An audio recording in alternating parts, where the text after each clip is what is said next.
Est-ce que vous supporteriez de vivre avec quelqu'un comme vous? Non, hein. Et pourtant, c'est exactement ce que vous faites. Tous les jours, vous vivez avec vous-même. Donc, il est temps, en fait, de casser ce cercle vicieux de l'autodestruction, de l'auto-victimisation, de cette injustice totale que vous ressentez, parce que ce n'est pas la réalité.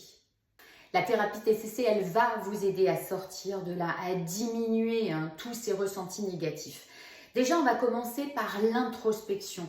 Maintenant que vous avez véritablement identifié que vous avez un problème et que c'est vous, c'est votre ressenti d'injustice profond qui est le problème, là, il faut aller le décortiquer et trouver sincèrement les solutions pour vous en sortir.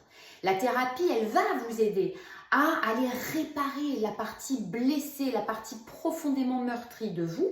Et elle va vous aider aussi à déconstruire tous vos schémas répétitifs négatifs. La deuxième partie de l'accompagnement, c'est de transformer vos plaintes constantes en demandes claires et réalisables. Tant que vous ne dites pas clairement ce dont vous avez besoin, les autres ne peuvent pas répondre à vos demandes. Donc vous êtes en rumination constante. Fixez-vous aussi des objectifs atteignables. Exemple, quand vous êtes rempli de contrariétés, vous prenez une note dans votre téléphone, vous écrivez toutes vos contrariétés. Sinon, la première personne que vous allez croiser, vous allez tout lui déverser. L'autre n'a rien demandé, il n'y est pour rien. Vos contrariétés, ce ne sont pas celles du monde qui vous entoure. Donc vous les listez et vous faites une activité agréable. Vous pensez à vous de manière positive. Si vraiment l'injustice, d'ailleurs, vous rend malade, eh bien, allez dans des associations, allez mettre toute votre énergie, toute votre force auprès de gens que vous pourrez aider. Ça vous fera du bien, ça fera du bien aux autres aussi. Il est important aussi que vous appreniez à cultiver le bien-être et la gratitude ainsi que la résilience. Vous demandez constamment aux autres de mieux vous comprendre, de mieux saisir ce dont vous avez besoin, de plus vous accueillir, de mieux vous aimer.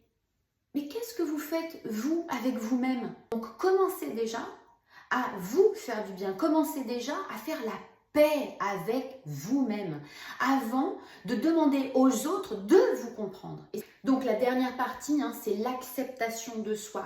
Accepter que vous avez des faiblesses, que vous n'allez pas être quelqu'un de parfait. Vous avez aussi besoin de gérer votre colère et d'apprendre à pardonner.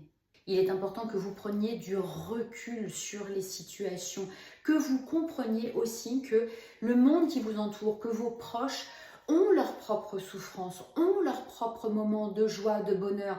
Mais ça ne veut pas dire que tout ce qu'ils vivent, tout ce qu'ils ressentent, c'est contre vous.